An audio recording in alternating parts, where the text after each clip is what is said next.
नमस्कार दोस्तों, आप सभी का अपनी कहानी चैनल पर स्वागत है। आज मैं आपको सुनाने जा रही हूँ मोहिनी एकादशी की कथा। मोहिनी एकादशी वैशाख मास के कृष्ण पक्ष की एकादशी को कहा जाता है। इस दिन भगवान विष्णु के अवतार प्रभु श्री राम व विष्णु जी ने मोहिनी का स्वरूप किया था और भगवान विष्णु जी की मोहिनी अवतार की पूजा अर्चना की जाती है। ये व्रत सब प्रकार के दुखों का निवारण करने वाला और सब पापों को हरने वाले व्रतों में से एक व्रत है। इस व्रत के प्रभाव से इंसान भगवान विष्णु की कृपा से सभी प्रकार के मोह बंधनों एवं पापों से छूटकर अंत में वैकुंठ धाम को जाते हैं। तो चलिए दोस्तों, मन, प्रेम व मोह के साथ इस कथा को सुनते हैं। धर्मराज ने युधिष्ठिर से कहा कि हे भगवान, मैं आपको नमस्कार करता हूँ। आपने वैशाख मास के कृष्ण पक्ष की एकादशी के बारे में मुझे विस्तार पूर्वक बताया। अब आप कृपा करके मुझे वैशाख शुक्ल पक्ष की एकादशी का क्या नाम है तथा इसकी क्या कथा है, ये आप मुझे बताइए। भगवान श्री कृष्ण कहने लगे कि हे धर्मराज, वैशाख मास के शुक्ल पक्ष की एकादशी को मोहिनी एकादशी के नाम से जाना जाता है। मैं आपसे एक कथा सुनाता हूँ जिसे महर्षि वशिष्ठ ने श्री रामचंद्र जी से कही थी। आप कृपया ध्यान पूर्वक ये कहानी सुनिए। एक समय श्री राम बोले कि हे गुरुदेव, कोई ऐसा व्रत बताइए जिससे समस्त पाप और दुख का नाश हो जाए। मैंने सीता जी के योग में बहुत सारे दुख भोगे हैं। महर्षि वशिष्ठ बोले कि हे राम, आपने बहुत ही सुंदर प्रश्न किया है। आपकी बुद्धि अत्यंत शुद्ध तथा पवित्र है। आपका नाम स्मरण करने से ही मनुष्य पवित्र और शुद्ध हो जाता है। तब भी लोकहित में ये प्रश्न अच्छा है। वैशाख मास में जो एकादशी आती है उसका नाम मोहिनी एकादशी है।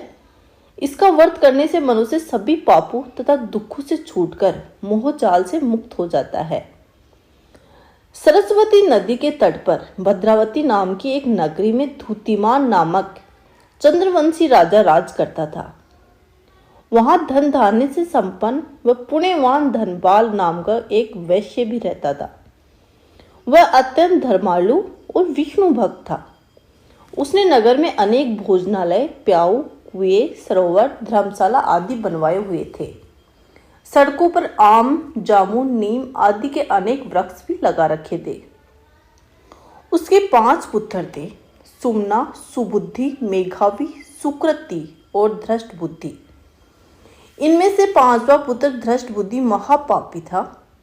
वह पितर आदि को नहीं मानता था।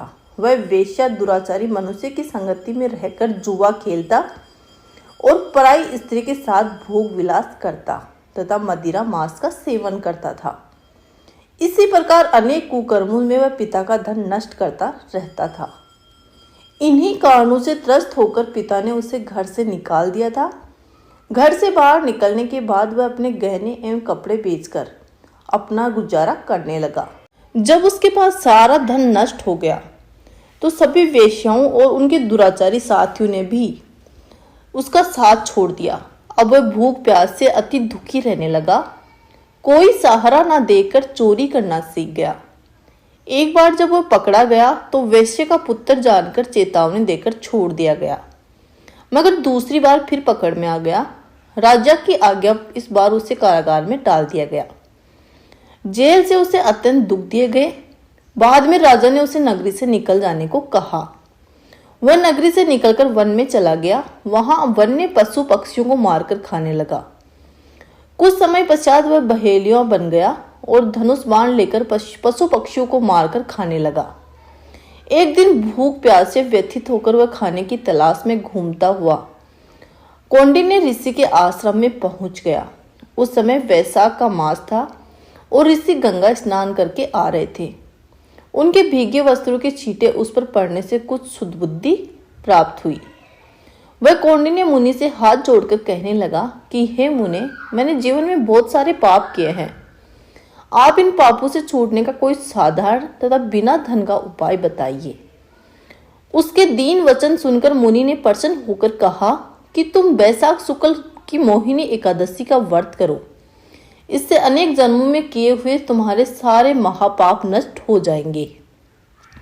मुनि के ऐसे वचन सुनकर वह राक्षस बहुत ही प्रसन्न हुआ और उनके द्वारा बताई गई विधि के अनुसार एकादशी का व्रत किया।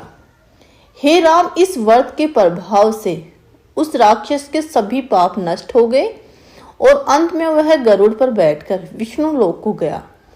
इस व्रत के मोह आदि से सब नष्ट हो जाते हैं। संसार में इस व्रत से श्रेष्ठ कोई व्रत नहीं है।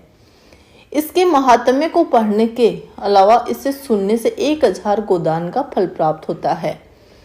बोलो श्री विष्णु भगवान की जय। बोलो श्री राम की जय। जय श्री राम।